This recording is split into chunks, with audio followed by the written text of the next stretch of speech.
Everyone, स्वागत है आप सबका हमारे channel TNS day night study में। तो आज हम आपके लिए एक वीडियो लेकर आए हैं जिसमें हम देखेंगे कि महात्मा गांधी काशी विद्यापीठ का बीएससी बायोलॉजी के एंट्रेंस एग्ज़ाम को आप कैसे क्वालिफाई कर सकते हैं। आप सब स्टूडेंट्स जो इस एंट्रेंस एग्ज़ाम के लिए क्वालिफाई करना चाहते हैं, उनके मन में बहुत सारे डाउट्स होते हैं इस एंट्रेंस एग्ज़ाम को लेकर। तो आज हम उन सारे डाउट्स को मिलकर यहाँ पे क्लियर कर लेते हैं। तो वन बाय वन यहाँ पे मेरे पास कुछ टॉपिक्स हैं जिसको हम एक एक करके देख लेंगे और आपके सारे डाउट्स को क्लियर कर लेंगे। तो आइए शुरू करते हैं। तो सबसे पहले अगर बात कर ले हम सिलेबस और पैटर्न की, तो सिलेबस में क्या आपको 11th और 12th का बायो और साथ साथ में केमिस्ट्री पे ज़्यादा फोकस करना है। बाकी और चीज़ें हैं जिसमें वो हम अभी पैटर्न में देखेंगे तो आपको पता चलेगा और भी आपको एडिशनल में क्या क्या पढ़ना है, लेकिन ज़्यादा समय आपको बायोलॉजी पे और केमिस्ट्री पे देना है, जिसमें से बायोलॉजी में आप 11th और 12th का बायो पढ़ेंगे अगर, तो आप एंट्रेंस एग्ज़ाम को ईजिली समझ पाएंगे और क्वालिफाई कर पाएंगे। अब बात कर लेते हैं हम पैटर्न की, जिसमें हम देखेंगे नंबर ऑफ क्वेश्चंस हर एक सब्जेक्ट से या सेक्शन से कितने बनते हैं। तो अब हम देख लेते हैं कि पैटर्न और नंबर ऑफ क्वेश्चंस कितने हैं, हर एक सेक्शन से कितने क्वेश्चन बन सकते हैं। तो टोटल देखिए आपके पास 4 सेक्शन इधर और 4 सेक्शन यहाँ है, तो टोटल 8 सेक्शन होते हैं आपके बीएससी बायोलॉजी के एंट्रेंस एग्जाम में। अब हम देख लेते हैं कि हर एक सेक्शन से कौन सा सब्जेक्ट और कितने नंबर ऑफ क्वेश्चंस बनते हैं। तो सबसे पहले आता है बॉटनी, जिससे बनते हैं 15 क्वेश्चंस। इसके बाद आ जाता है जूलॉजी, जिसमें बनते हैं फिर से 15 क्वेश्चंस। इसके बाद आता है केमिस्ट्री, जिससे भी बनते हैं 15 क्वेश्चन। उसके बाद आता है रीजनिंग, जिससे बनते हैं 20 क्वेश्चन। और इसके बाद आता है जीके एंड जीएस, जिससे बनते हैं 15 क्वेश्चन। और उसके बाद होता है हिंदी एंड इंग्लिश, जिससे बनते हैं 10 क्वेश्चन। उसके बाद लास्ट में आता है करंट अफेयर्स, जिससे बनते हैं नंबर ऑफ क्वेश्चंस 10। तो ये है कि टोटल नंबर ऑफ क्वेश्चंस कितने बन सकते हैं आपके बीएससी बायोलॉजी एंट्रेंस एग्जाम में महात्मा गांधी काशी विद्यापीठ के। अब देख लेते हैं कि टोटल नंबर ऑफ क्वेश्चंस कितने बने। तो टोटल आपके क्वेश्चन नंबर्स कितने बनते हैं? 100 क्वेश्चंस आपको आपके बीएससी बायोलॉजी के एंट्रेंस एग्जाम में पूछे जाते हैं। अब आ जाते हैं कि हर एक क्वेश्चन पे कितने मार्क्स होते हैं।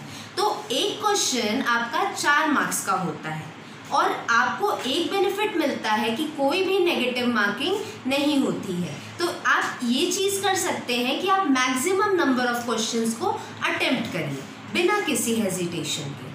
अब अगर देख लें कि नंबर ऑफ एक क्वेश्चन अगर 4 मार्क्स का है, तो टोटल आपका क्वेश्चन पेपर कितना बनता है? 400 मार्क्स का, जो 2019 के पहले तक में 200 का पेपर होता था। तो कुछ बच्चों को ये डाउट है कि 200 का पेपर होता है या 400 का। तो अब जानते रहिए कि अब महात्मा गांधी काशी विद्यापीठ में 400 मार्क्स का क्वेश्चन पेपर होता है।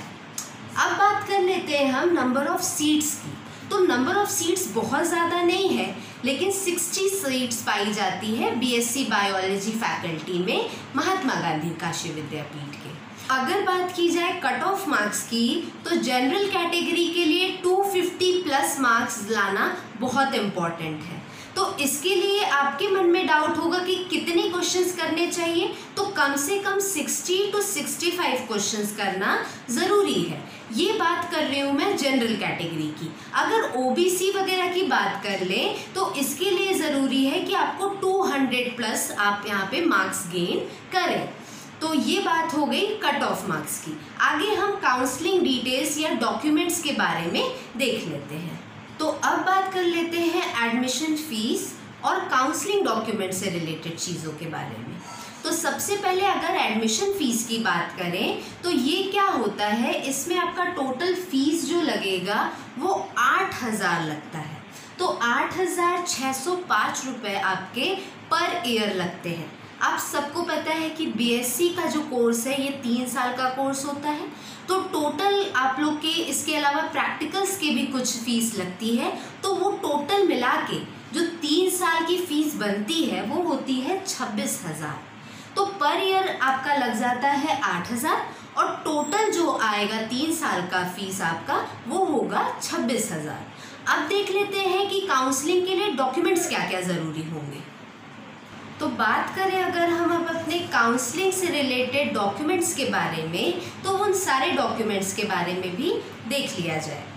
उससे पहले एक चीज़ बता दूं कि डॉक्यूमेंट्स को आप एंट्रेंस एग्ज़ाम देने के बाद से ही अपने पास कलेक्ट करना शुरू कर दीजिएगा, क्योंकि इसमें से ऐसे कुछ डॉक्यूमेंट्स होते हैं जिनको बनने में समय लगता है। अब एक बार आपकी काउंसलिंग की डेट आ गई तो क्या पता आप उस समय के अंदर आप उन डॉक्यूमेंट्स को कलेक्ट ना कर पाए।